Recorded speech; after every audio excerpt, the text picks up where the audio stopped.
نحمده ونصلي على رسوله الكريم اما بعد فاعوذ باللہ من الشیطان الرجیم بسم اللہ الرحمن الرحیم۔ عزت مآب میرے بھائیوں اور دوستو، آج کا جو ہمارا موضوع ہے وہ کچھ صورتوں کے بارے میں ہے اور ان کے فضائل کے بارے میں ہے۔ احادیث کی روشنی میں سورہ بقرہ کی فضائل اور سورہ سین کے پڑھنے پر جو اجر ملتا ہے اس کے فضائل، اور سورہ ملک کا پڑھنا اس کے فضائل حدیث کی روشنی میں آپ لوگوں کے سامنے کچھ ہی فضائل سامنے رکھتا ہوں، اور اللہ تعالیٰ سے میری دعا ہے کہ ہم سب کو اس پر عمل کرنے کی توفیق عطا فرمائے۔ تو میرے بھائیوں، چلو شروع کرتے ہیں۔ پہلی صورت جو ہے وہ سورہ بقرہ کے پڑھنے سے شیطان کا گھر میں داخل نہ ہونا۔ سورہ بقرہ کے پڑھنے سے شیطان کا گھر میں داخل نہ ہونا سب سے بڑی ہی فضیلت ہے۔ اس سے بڑی فضیلت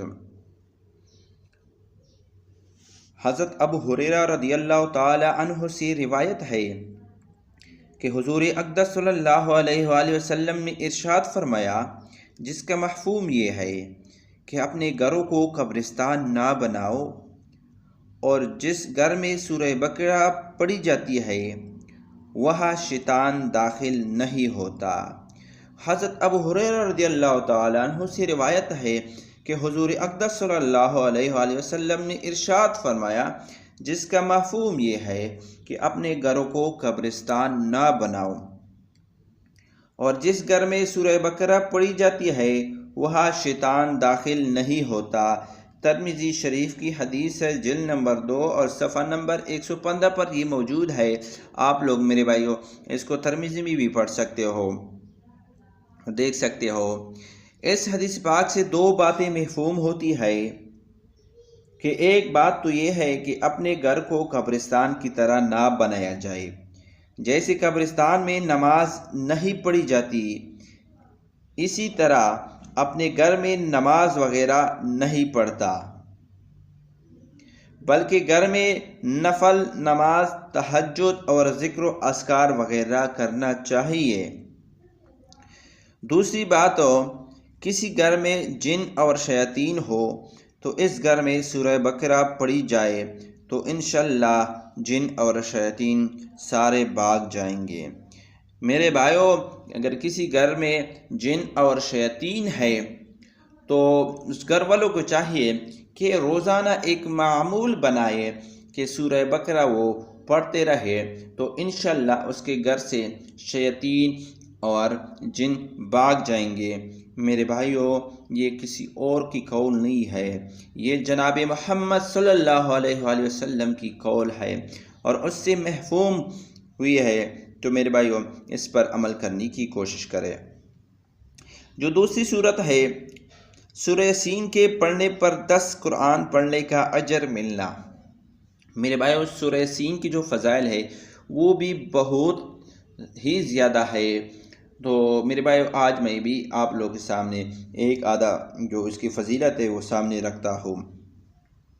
حضرت انس رضی اللہ تعالی عنہ سے روایت ہے کہ حضور اقدس صلی اللہ علیہ وآلہ وسلم نے ارشاد فرمایا کہ ہر چیز کا دل ہوتا ہے، اور قرآن کا دل سورہ یاسین ہے۔ ہر چیز کا دل ہوتا ہے اور قرآن کا دل سورہ یاسین ہے، اور جو شخص سورہ یاسین ایک مرتبہ پڑھتا ہے تو اللہ تعالیٰ اس کے لیے 10 قرآن شریف پڑھنے کا ثواب لکھتا ہے۔ جو شخص سورہ یاسین ایک دفعہ پڑھتا ہے تو اللہ تعالیٰ اس کے لیے 10 قرآن شریف پڑھنے کا ثواب لکھتا ہے۔ میرے بھائیو، کتنی ہی بڑی فضیلت ہے۔ سورہ یاسین پہ کتنا ٹائم لگے گا؟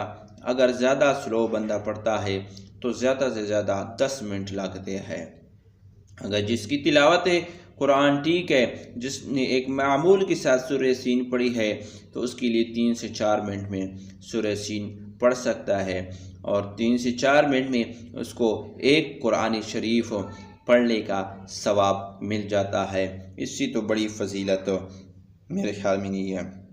یہ ترمذی شریف کی حدیث ہے، جلد نمبر 2 اور صفحہ نمبر 116 پر موجود ہے۔ تو میرے بھائی آپ لوگ ادھر بھی اس کو جا سکتے اور پڑھ بھی سکتے ہو۔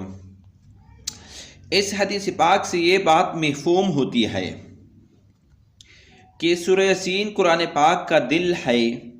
دوسری بات یہ معلوم ہوتی ہے کہ سورہ یاسین پڑھنے کا اتنا بڑا اجر و ثواب ہے کہ جس مسلمان نے ایک دفعہ سورہ یاسین پڑھ لی، اس کو 10 قرآن پاک پڑھنے کا ثواب ملے گا، اور اگر شروع دن میں سورہ یاسین پڑھ لی جائے تو اللہ تعالیٰ سارے دن کی پریشانیاں اور غموں کو دور فرما دیتے ہیں۔ اس لیے ہمارا روزانہ سورہ یاسین پڑھنے کا معمول ہونا چاہیے۔ میرے بھائیوں، یہ سورہ یاسین کے فضائل ہے، تو اس لیے ہمیں چاہیے کہ ہم صبح اٹھ کے سورہ یاسین پڑھیں اور اللہ تعالیٰ سے دعا کریں، اور اللہ تعالیٰ ہمیں پریشانیوں سے اور غموں سے دور فرما دے، آمین۔ میں تیسری نمبر صورت کی جو میں بات کر رہا ہوں، اس کی فضیلت میں آپ لوگ کے سامنے رکھ دیتا ہوں، وہ صورت ہے سورہ ملک کا پڑھنا۔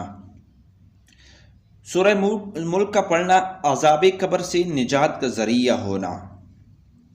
سورہ ملک کا پڑھنا عذاب قبر سے نجات کا ذریعہ ہونا۔ حضرت عبداللہ بن عباس رضی اللہ تعالی عنہ سے روایت ہے کہ بعض صحابہ کرام رضی اللہ تعالی عنہ ایک قبر پر خیمہ لگا دیا، جو انہیں علم نہیں تھا کہ یہ قبر ہے، لیکن وہاں قبر تھی۔ پس اچانک ایک شخص اس قبر سے سورہ ملک پڑھ رہا تھا، یہاں تک کہ اسے مکمل ختم کیا۔ وہ صحابی رضی اللہ تعالی عنہ حضور اقدس صلی اللہ علیہ وسلم کی خدمت میں حاضر ہوا اور عرض کیا، اے اللہ کے رسول، میں نے خیمہ لگایا اور مجھے نیچے قبر کا علم نہیں تھا۔ پس اچانک اس قبر سے ایک شخص نے سورہ ملک پڑھی حتیٰ کہ اسے آخر تک ختم کیا۔ تو حضور اقدس صلی اللہ علیہ وآلہ وسلم نے ارشاد فرمایا، یہ سورہ ملک عذاب کو روکنے والی ہے، یہ سورہ ملک عذاب کو روکنے والی ہے اور نجات دلانے والی ہے، پڑھنے والوں کو عذاب قبر سے نجات دلا دیتی ہے۔ دوسری حدیث میں حضرت ابو ہریرہ رضی اللہ تعالیٰ عنہ سے روایت ہے کہ حضور اقدس صلی اللہ علیہ وآلہ وسلم نے ارشاد فرمایا، قرآن پاک میں 30 آیت والی ایک صورت ہے، پڑھنے والے کے لیے اس نے شفاعت کی حتیٰ کہ وہ بخشایا گیا، اور وہ تبارک الذی بیدہ الملک۔ سبحان اللہ، سبحان اللہ، سبحان اللہ، میرے بھائیو سبحان اللہ۔ یہ بھی ترمذی شریف کی حدیث ہے، جلد نمبر 2 صفحہ نمبر 117 پر موجود ہے، اور حضرت جابر رضی اللہ تعالیٰ عنہ سے روایت ہے کہ حضور اقدس صلی اللہ علیہ وآلہ وسلم سورہ الف لام میم سجدہ اور سورہ ملک پڑھے بغیر نہیں سوتے تھے، یعنی کہ یہ دونوں سورت پڑھتے تھے اور اس کے بعد سوتے تھے۔ اس حدیث پاک سے یہ بات مفہوم ہوتی ہے کہ سورہ ملک کی کتنی بڑی فضیلت ہے، کہ یہ سورت عذاب کو روکنے والی اور عذاب قبر سے نجات دلانے والی ہے، اور پڑھنے والے کے لیے شفاعت کرنے والی ہے۔ اس کے لیے اس کو روزانہ رات کے وقت پڑھنے کا معمول بنانا چاہیے، اور جس کو عذاب قبر سے نجات مل گئی، اس کے لیے آخرت کی ساری منزلیں آسان ہو جائے گی، کیونکہ وہ کریم اللہ تعالیٰ ایک دفعہ معاف کرنے کے بعد دوبارہ نہیں پکڑتے۔ سبحان اللہ، سبحان اللہ۔ میرے بھائیو، ابھی آپ لوگوں یہ خود ترمذی شریف میں آپ لوگ اس کو پڑھ سکتے ہو، ان حدیث کو، یعنی کہ اس کا جائزہ لے سکتے ہو اور اس کو تفصیل کے ساتھ پڑھ بھی سکتے ہو کہ ان صورتوں کے کتنے ہی بڑے فضائل ہیں۔ تو میرے بھائیوں، ہم سب کو چاہیے کہ اس کو پر عمل کرے، اور ان صورتوں پر عمل کرنے کے بعد اپنے دوستوں کے ساتھ اور اپنے احبابوں کو اس کی یعنی کہ اصلاح بھی کرے، ان کے ساتھ یہ شیئر بھی کرے کہ آپ لوگ بھی ان صورتوں کو پڑھ لیا کرے اور اپنے دوستوں کے ساتھ شیئر کرے۔ وآخر دعوانا ان الحمد للہ رب العالمین۔ انشاءاللہ نیکسٹ دوبارہ ملیں گے۔